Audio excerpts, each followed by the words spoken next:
وأعطي الكلمة الآن لمعالي السيد عربات ميرزويان وزير خارجية جمهورية أرمينيا.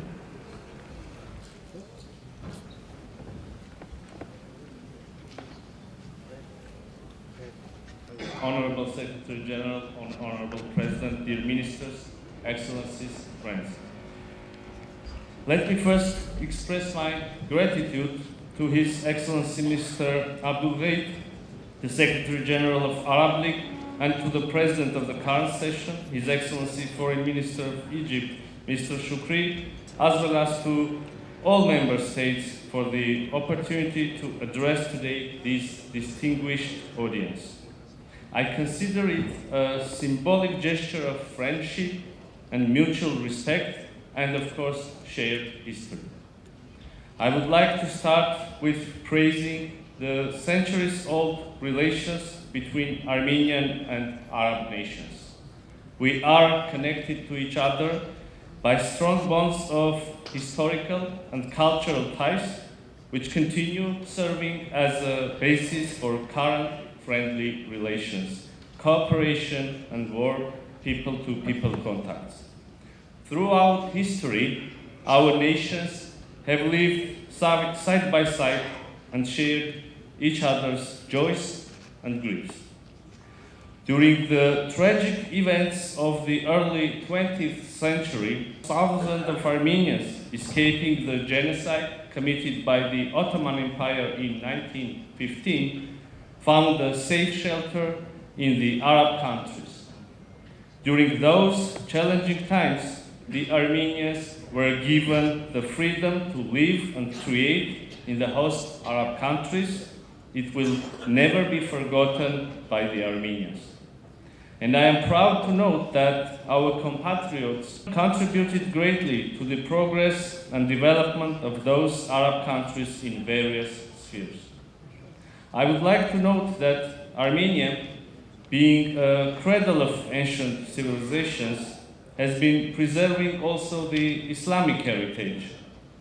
A vivid example of which are the thousands of manuscripts kept in the Armenian Mesrop Mashtor's Institute of Ancient Manuscripts, Matenadaran. In the heart of our capital city, Yerevan, we proudly preserve and exhibit Arabic manuscripts, including masterpieces of Arabic calligraphy, such as the first scripts of the Holy Quran, the rare books of religious, philosophic, historiographic, philological content. Armenia and Arab countries also developed close relations and fruitful cooperation on state level. There is full understanding between Armenia and the Arab countries on important issues, including the peace process in the Middle East.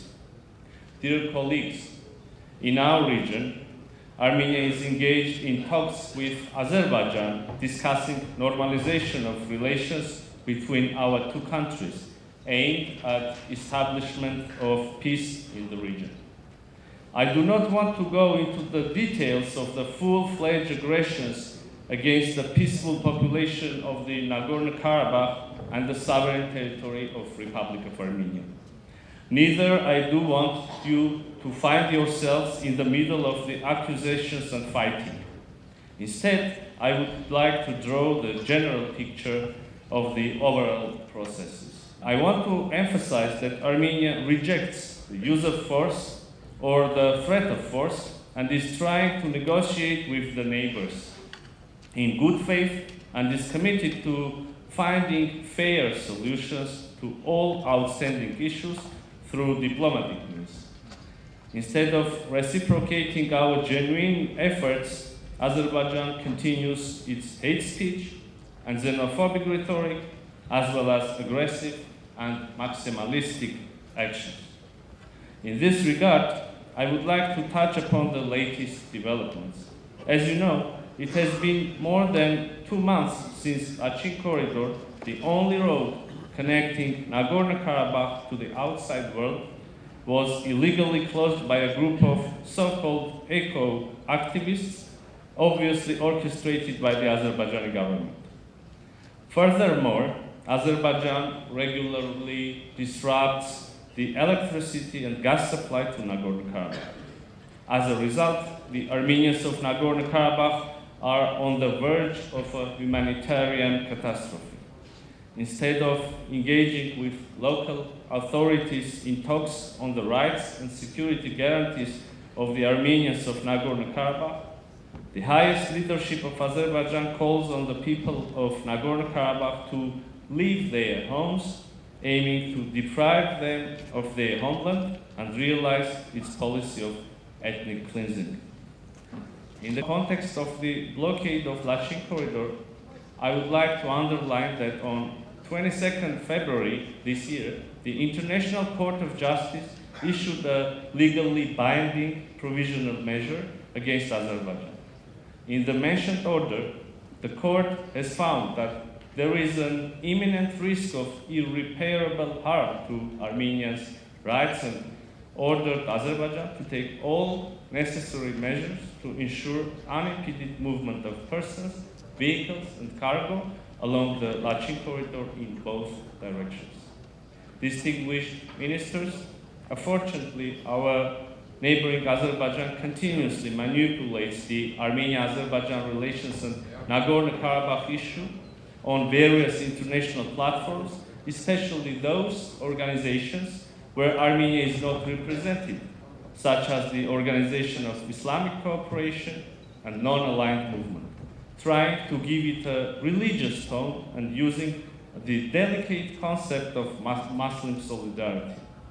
We expect that such attempts will be rejected and will not drag our friendly Arab countries into the field of religious discord. We should prevent any further attempt of giving a religious tone to the pure political and humanitarian disputes.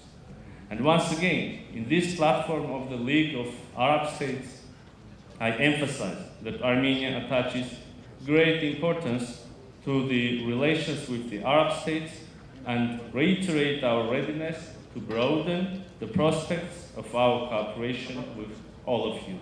I thank you.